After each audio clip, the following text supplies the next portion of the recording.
민규 위원님 질의하십시오. 네. 서울 관악가 박민규입니다. 유상임 과기정통부 장관님, 네.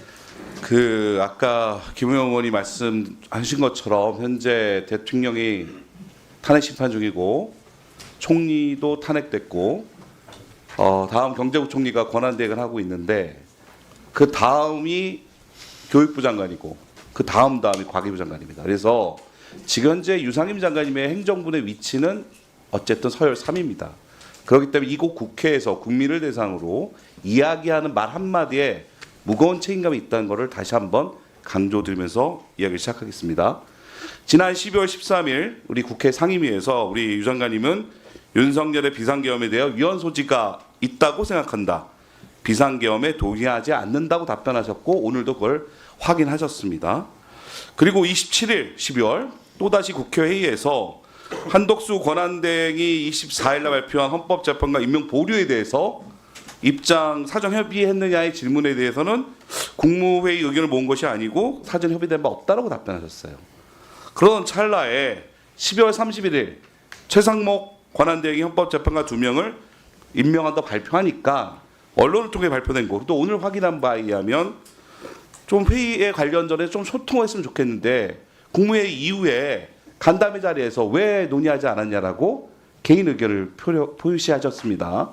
저는 궁금한 게 아까 말씀드렸듯이 행정부의 지금 현재 3위의 서열을 갖고 있는 매우 중요한 입장에서 한덕수 권한대행의 협의에 대해서는 전혀 말하지 않다가 왜 현재 여야 합의를 통해서 헌법 국회의 권한으로 당연히 임명해야 될 거를 그것도 3명에 2명을 아주 부정확하게 임명한 최상목 권한대행에 대해서 칭찬을 못할 망정 부정적 의견을 뉘앙스로 왜 협의하지 않았냐라고 이야기한 것은 저는 개인적으로 되게 부적절했다라는 생각이 좀 듭니다. 왜 입장이 달라지신 겁니까? 아니요, 저는 입장을 달리한 적은 없습니다. 그렇다면 저는 개인적으로 유수한 대학에서 우수한 교수님으로서 후진을 양성하셨고 지금도 과기부 장관으로서 8월 19일 임명된 이후에 해외에서 과학기술 대한민국 역량강을 위해서 국제회의도 갔다 오시고 열심히 동분서주했던 장관님을 기억합니다. 근데 장관님이 지금 흔들리면 옆에 있는 차관님들, 뒤에 있는 국장, 실장님들 흔들립니다. 그렇기 때문에 장관님께 다시 한번 이걸 설명드릴게요. 지금 오늘 국민의힘 의원께서 자꾸만 국민 여론을 기반으로 호도하고 계시는데 윤석열의 비상계엄은 에서의 내란죄는 형법상 내란죄 여부를 일반 법원에서 판단하면 됩니다. 근데 지금 헌법을 위반해서 직무가 정지된 대통령에 대해서 파면할지 말지를 헌법재판소가 지금 심리를 시작한 겁니다. 그럼 헌법재판소는 일반 형법상의 내란죄 여부를 다툴 것이 아니라 윤석열 대통령이 국민들 앞에 선서했던 헌법을 준수했는지, 즉 헌법 위반 여부에 대해서만 판단하면 되는 겁니다. 그래서 이것은 전혀 내란죄 여부와 성립 여부와 상관이 없는 겁니다. 신속하게 파면하든 아니면 파면할 사유가 없어서 복귀하든 결정이 돼야 됩니다. 그래야지만 대한민국 국민 대다수가 원하는 국정 안정과 민생 회복이 진행된다고 저는 봅니다. 하나 더 말씀드릴게요. 그렇다면 비상계엄이 위헌적이었냐 위법적이에 대한 논리는 계엄법상 나와 있습니다. 12상 계엄이 과연 전시, 사변 등 계엄법에서 명시한 필요 조건이었는지 여기다 판단할 겁니다. 헌법재판소에서. 거기다 또 하나, 윤석열 대통령은 보니까 부정선거들 가짜 뉴스를 믿고 계엄을 선포한 걸로 여러 가지 담화물을 통해서 확인되고 있는데 포고령 1호에서 명확하게 명시해버렸어요. 입법부인 국회 활동을 금지했습니다.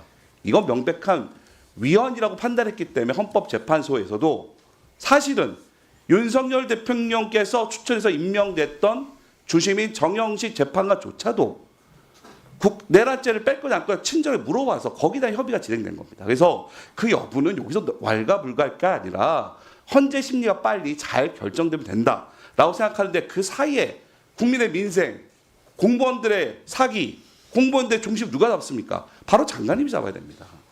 그래서 제가 부탁을 드리는 건데 하나 좀 여쭤보고 싶은 게 8월 19일 날 대통령으로부터 임명장을 받으셨을 텐데 혹시 임명장 내용에 헌법을 준수하고 국민에게 봉사하며 이런 내용이 있습니까?